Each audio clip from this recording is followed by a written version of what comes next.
Hey guys, Brandon over at LS4 King, doing another tech video today where we are discussing the LS4 exhaust manifolds, some of their shortcomings, and what you can do at home to have a system that looks like this if you have some mild fabrication skills. So I will preface this video is not for everybody. This is aimed at people with mild fabrication skills. You know, hopefully they have some equipment at home. You know, if you need a TIG welder, you're gonna need stuff like a chop saw, a belt sander, but this shows you some of the behind the scenes process, as well as gives you some tips that I use every day to accomplish a finished product like this.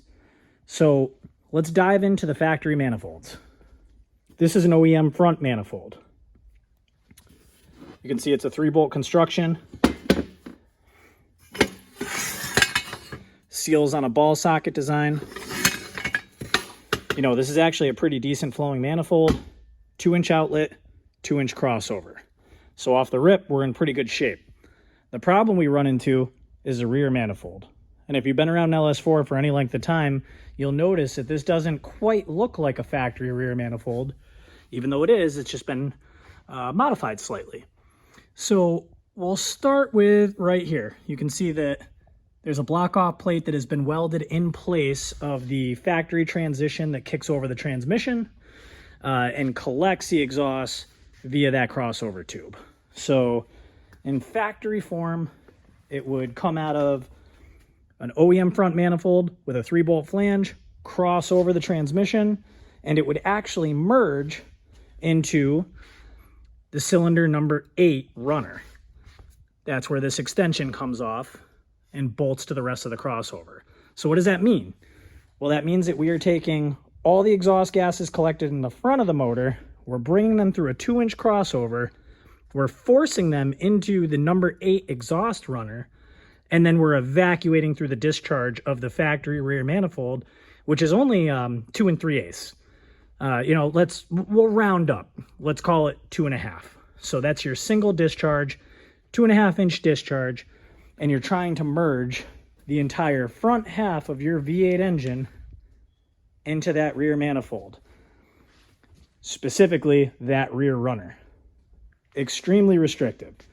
So, you know, again, what we've done here is we've taken a set of stock manifolds, we've cleaned them up, we've modified them, we've added V-bands, and we're going to talk a little bit about the process that I use to do this. So if you are savvy enough and you have some of the equipment at home, you can duplicate what I've done here. So starting with the front manifolds, I cut off all the excess. I go with this with a angle grinder and a flap wheel. Use a cutoff disc to get rid of all these bosses, get rid of the stands, radius what's left of the manifold, so it's much more compact and it adapts much nicer to a stainless V-band assembly. Now, if you've never used V-bands, these things are fantastic. We use them in all the high-end exhaust fabrication. We use them in the turbo kits. High-end ones have a register. They're male and female. You know, you can see there's a male locator there. There's a female locating ring here. So when they are together, you know, there's no misalignment. And the way a V-band seals is the clamp has a taper in it. So as you pass the T-bolt back through its lock for one-handed operation, you can tighten it up. And as you tighten the clamp,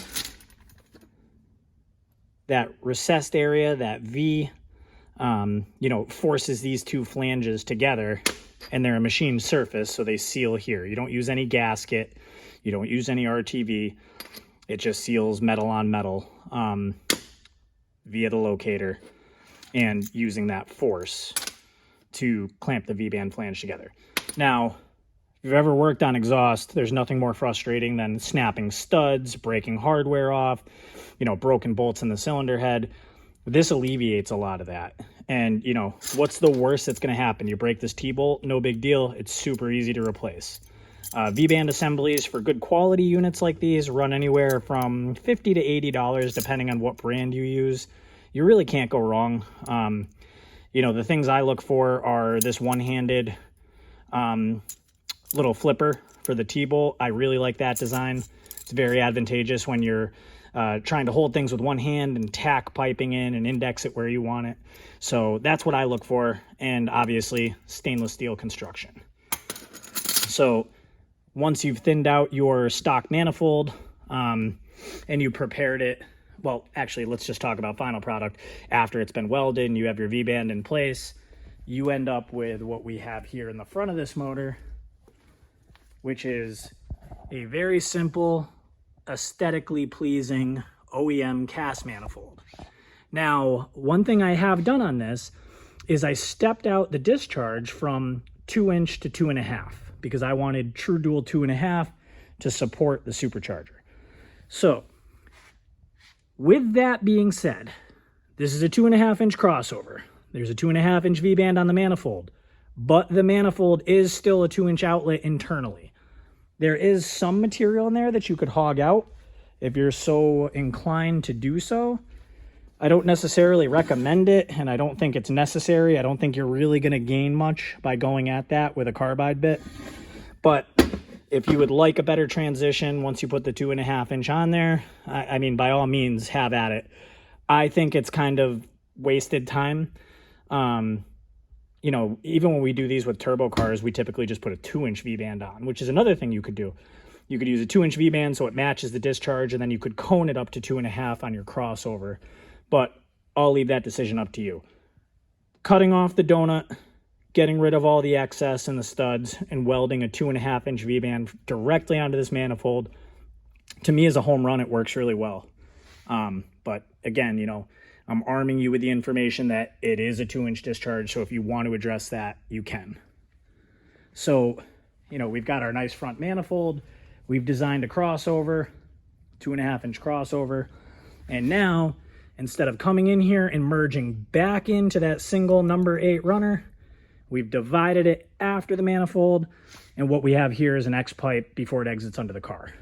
Now, this is excessive. You don't need to run true dual exhaust, but this is just to illustrate what's possible if you take the time to invest in the stock manifolds. What most people would probably do is have a merge similar to what we have here, but instead of splitting back to dual exit, most guys would probably just section this and run a 3-inch single out the back, which would also be very sufficient. 3-inch single on this combination, I wouldn't be hesitant to make 600 wheel horse.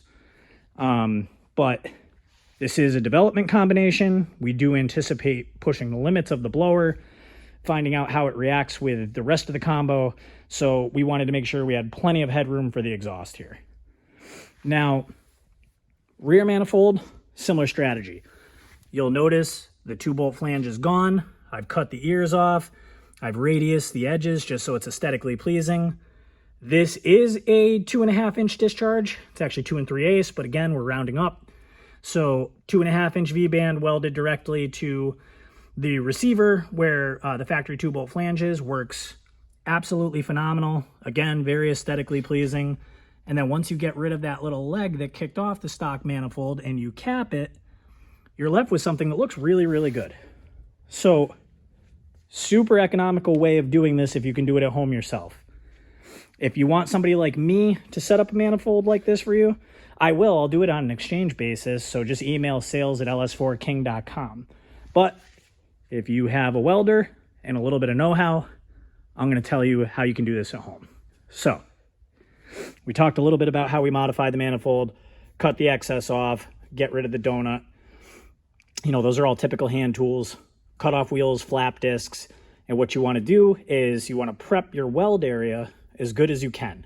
So you want to get this down to clean raw metal with a flap disc. You want to wipe it down with acetone. You want to have it clean, free of contaminants. Now, it's not as simple as just grabbing a V-band, sticking it on the manifold, and firing up your torch. What you need to do, what I recommend that you do, is preheat the manifold. So a really simple way to do that at home, MAP gas. Get this at any hardware store, you know, the little camping tanks. And what you would want to do is heat up the manifold like so after it's been prepped, after you have it down to its raw finish, so that you can burn any contaminants out of the weld area, as well as preheat the cast, because the cast is so much thicker than the stainless V-bands that you're going to be attaching. Now, another issue is these manifolds are cast steel, and we want to use a stainless V-band. In order to do that, and to avoid fatigue and cracking, you need to use 309 stainless filler wire, which works fantastic for dissimilar metals. 309 is, my go-to for stainless V-bands on cast manifolds. Works fantastic. If you follow the steps and you take the time to attach them correctly, you'll never have an issue. These will never break off on you. I definitely don't recommend MIG welding V-bands onto cast manifolds. I've definitely seen it done. Some guys have had success with it, but the proper way to do this is preheat, exceptionally clean 309 wire, and then I go a step further. After I've done my root pass all the way around to attach my V-band, I allow the manifold to slowly cool, and then I go over it one more time and I do an additional pass all the way around just to ensure that I have the best adhesion possible of getting the V-band onto the cast manifold. It's not very difficult, it's just tedious and time consuming. But this is a really, really good way of having something that packages excellently in your car, allows you to have a high flow true dual or single exit system, and it just requires a little bit of sweat equity and a little bit of know-how. So I wanted to share with you guys how I did this, why I did this, because believe it or not, I operate on a budget just like the rest of you. And I thought that this would be a great thing that you could try at home. This is a nice alternative to more expensive stainless steel log manifolds like the ones we offer. It's a nice, affordable alternative to doing a set of the headers that are almost unobtainium now. Doug Thorley has discontinued LS4 headers. The OBX Chinese alternatives seem very spotty on eBay. Every once in a while, a couple sets will pop up. But, considering that side of the market is drying up, this is a great alternative to get guys in the door and start having a system that actually can support higher horsepower applications. So I hope you found the video useful. If you have any questions, don't hesitate to send them over to sales@ls4king.com and I'll get back to you as quickly as possible. Nice little alternative to the lack of supporting modifications that are currently on the market. And who knows, maybe we will add a set of our own tubular headers to the catalog soon here. But in the meantime, here's something really easy to hold you over. Thanks for watching, guys. As always, appreciate you. Have a great day.